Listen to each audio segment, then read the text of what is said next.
yabugayo akusakira ag'ebyobufuzi muga sayansi ne tekinologiya nange Joan Tambabazi agafa ku muntu wa bulijjo nange Madeleine Lakeer agava mu kooti nange Eka Cronal nga bwe gali nange Joan Comfort Agazu agafa mu paalamenti nange Kisaakye John amawulire ag'ebyobufuzi ag'eddiini ag'ebyemizannyo wonna mu malindirire buli ssaawa 2 ez'akawungeezi.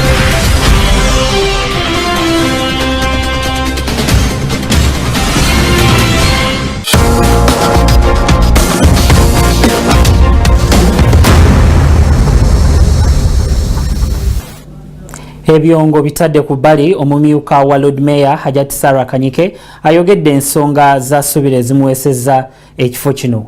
Kanyike agamba nti enkolagana gy'alina ne Lukwago yandiba nga yemuwaliriza okumwesiga.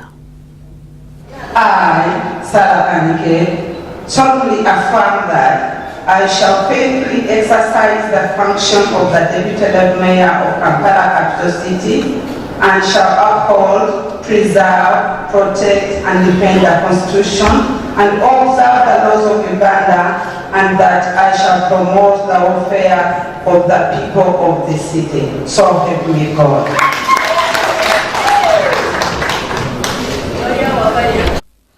Oluvannyuma lw'okulayizibwa ku bumyuka bwa Lord Mayor wa Kampala, Hajati Sarah Kanyike ategeezezza nga bw'alina omukisa okubeerako mu kifo kino eky'ebyafaayo.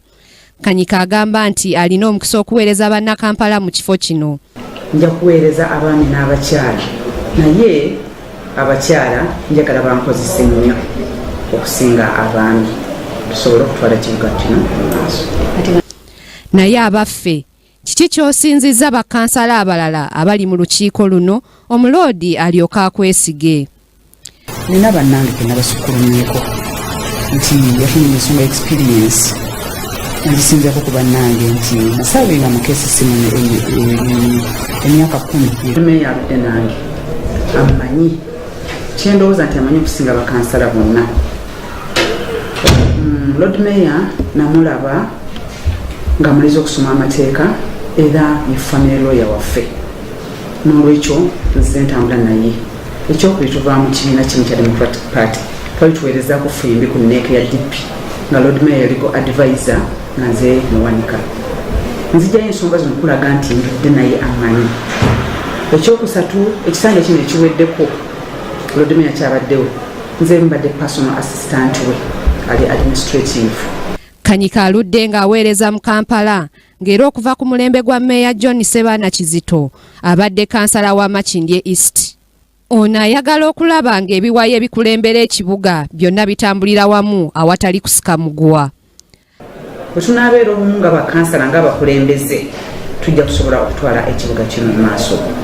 Challenge endala oba emivuyo gy'oyogera akagambo kagenda waba technical staff abakulembera executive director ne directors nti mu acceptance speech yange oba mu kwogera kwange kwenjogedde mbasabye tubeere omu. KCCN bw'ogitunulira erina ttiimu z'abakulembeze bamirundi ebiri. Tulina aba political leaders oba abakulembeze abalondebwa nga ab'ebyobufuzi, ne tubeera ne bakulembeze abakola emirimu be batekiniko. Ekitongole kino okutambula, ttiimu zino zombi zirina okutambulira wamu nga buli ttiimu emanya emirimu gyayo gy'erina okukola, buli emu bwena emanya kiki erina okukola ejja kutambulira wamu. Sarah Kanyike aludde nga munywanyi wa Lukwago ng'era munnakibiina kya Democratic Party ng'obuweereza bwe bwamuyamba nnyo okuyita mu kalulu akamukomezaawo ekisanja kino n'atuuka n'okulondebwa ku bumyuka bwa Lord Mayor. Grace Nantale Kakooza, Kingdom TV, amalindirire. This is Kingdom TV.